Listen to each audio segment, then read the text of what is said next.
আজ নিয়ে আসলাম কাঁঠাল বিচি ভর্তা, একটু ভিন্নভাবে, ভিন্ন স্টাইলে। হ্যাঁ গাইস, আসসালামু আলাইকুম। আশা করি সবাই ভালো আছেন। প্রথমে আমি কাঁঠালের বিচিগুলো খোসা ছাড়িয়ে নিব। দেখেন আমি আমার পর্যাপ্ত পরিমাণ যেগুলো আমার লাগবে আমি ওই কয়টা খোসা ছাড়িয়ে নিয়েছি। এরপর আমি পানি দিয়ে এটাকে সিদ্ধ করে নিব। সিদ্ধ করার জন্য আমি কিছুটা পেঁয়াজ কুচি দিয়ে নিয়েছি, একটু লবণ দিয়ে দিয়েছি যাতে তাড়াতাড়ি এটা সিদ্ধ হয়ে যায়। তাই সিদ্ধ হয়ে গেছে, এটাকে আমি ছেঁচে নিচ্ছি। যাদের ঘরে ছেঁচনিটা নেই আপনারা শিলপাটায়ও বেটে নিতে পারেন। ছেঁচা হয়ে গেলে এটাকে আমি প্লেটে নিয়ে নিচ্ছি মাখানোর জন্য।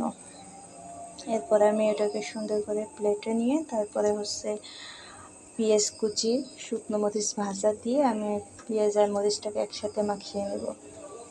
তারপরে আমি এটাকে কাঁঠালের বিচি দিয়ে সুন্দর করে পুরোটা মাখিয়ে নেব যাতে সম্পূর্ণটা মিশে যায়, আমি সেদিকে খেয়াল রাখবো।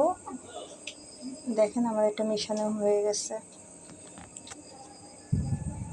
এখন আমি এর উপরে দিয়ে আপনার আচার, আমের আচার বা যে আচারটাই বলেন, আচারটা দিয়ে পুরোটা আমি ঢেকে নিচ্ছি, মানে একটু যাতে সব মাখালে সব দিক যাতে সুন্দরভাবে ছড়িয়ে পড়ে।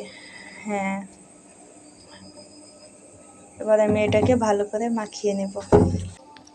আচারটা দেওয়াতে এটা অনেকটা স্বাদ আরও অনেকটা মজার হবে, কেননা একটু টক টক লাগবে।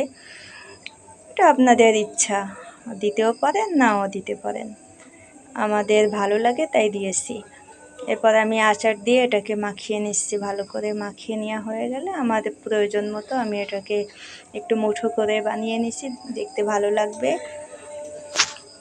সবাই ভালো থাকবেন, দেখা হবে পরের ভিডিওতে। সবাই দোয়া করবেন। আল্লাহ হাফেজ।